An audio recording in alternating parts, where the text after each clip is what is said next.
নায়েবে আমির সাহেবের আগমন, নায়েবে আমির সাহেবের আগমন, নারে তাকবীর।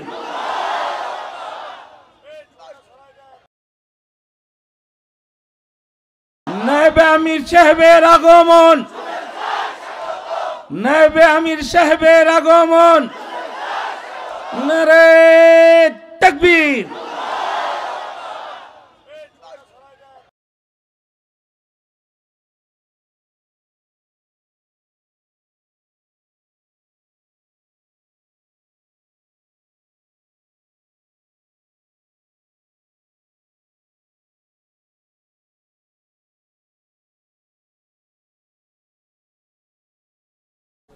نحمد ونصلي على رسوله الكريم أما بعد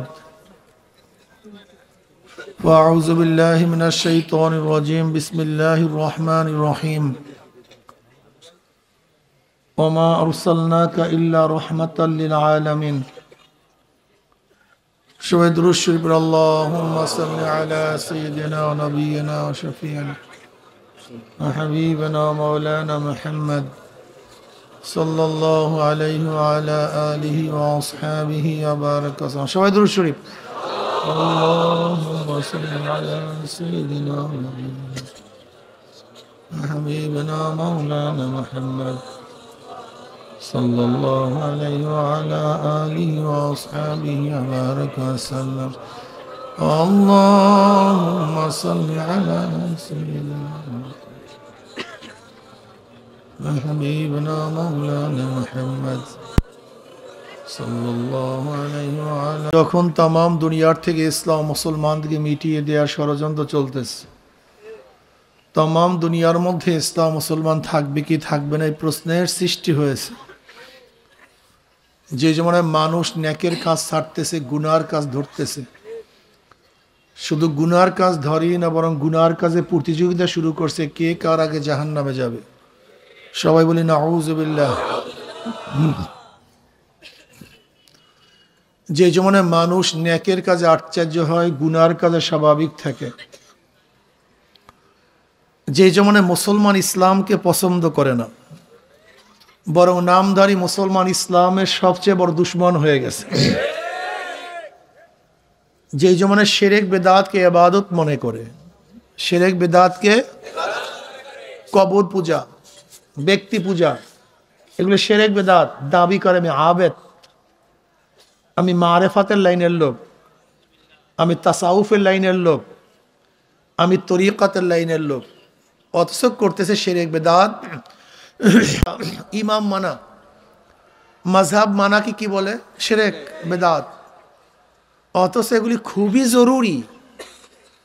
একজন সাধারণ মানুষ ইমাম মানা ব্যতীত, মাযহাব মানা ব্যতীত জান্নাতে যাওয়ার কোনো সুরাতই নাই, কোনো রাস্তাই নেই। অথচ সেটাকে কি বানাইছে? শিরক বিদআত। আছে কি নাই এই জমানায়?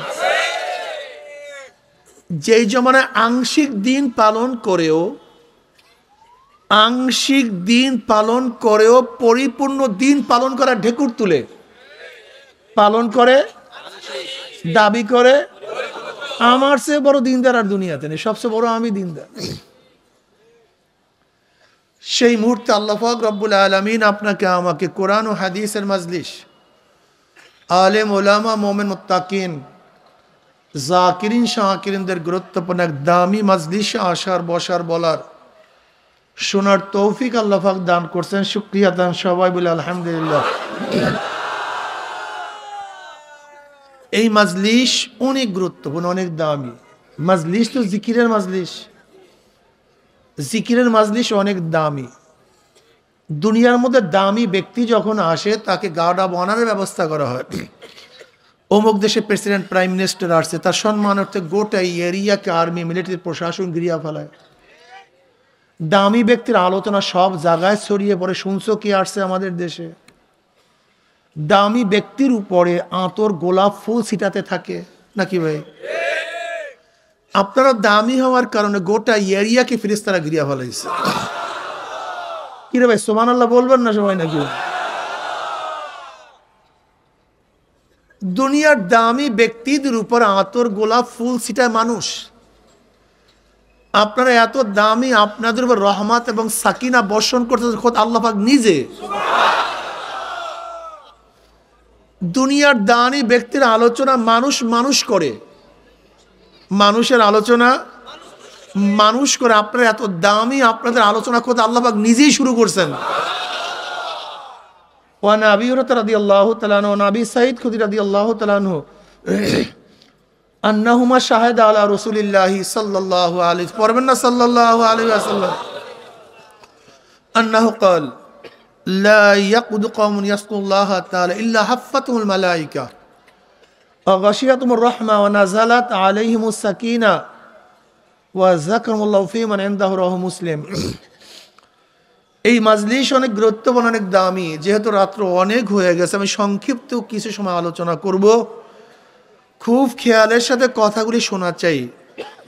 যদি শরিয়াত সম্মত হয় মানা চাই, আর শরিয়াতের উল্টা ফলটা খেলাফ হলে প্রত্যাখ্যান করা চাই, ঠিক না? লা তুআতা লিমাখলুকিন ফি মাসিয়াতিল খালিক। নবীগণ, রসুলগণ দুনিয়াতে আসছেন কেন? নবী রসুলগণ দুনিয়াতে দ্রুতগামী ট্রেন আবিষ্কার করার জন্য আসেন নাই, বিমান বানাবার জন্য আসেন নাই, কম্পিউটার বানাবার জন্য আসেন নাই, নাকি ভাই? ওই দুবাইয়ের বুরুজ আল খলিফা, বড় উঁচু বিল্ডিং বানাবার জন্য নবী রসুলগণ দুনিয়াতে আসেন নাই। নবী রসুলগণ দুনিয়াতে আসছেন মানুষরূপী অমানুষদেরকে মানুষ বানাবার জন্য। বলেন কিসের জন্য? তুমি বলো বাবা, কিসের জন্য আসছে বলো? মানুষরূপী অমানুষদেরকে, এইটা মাথার মধ্যে ঢুকান, এটা একটা পয়েন্ট, এইটার উপর আলোচনা হবে। মানুষরূপী অমানুষ, তার মানে হলো এই অবয়বের নাম মানুষ না, এই চেহারার নাম মানুষ না, এই চেহারার নাম মানুষ না, অবয়বের নাম মানুষ না। যদি অবয়ব চেহারার নামই মানুষ হয়, তাহলে ডাকাতকে মানুষ বললেন কেন? সে ডাকাত বললেন কেন? সেও তো মানুষের চেহারা। চোরকে চোর বললেন কেন? তার চেহারাও তো অনেক সুন্দর। কি কথা, ঠিক না? দেখেন মানুষরূপী অমানুষটা কেমন।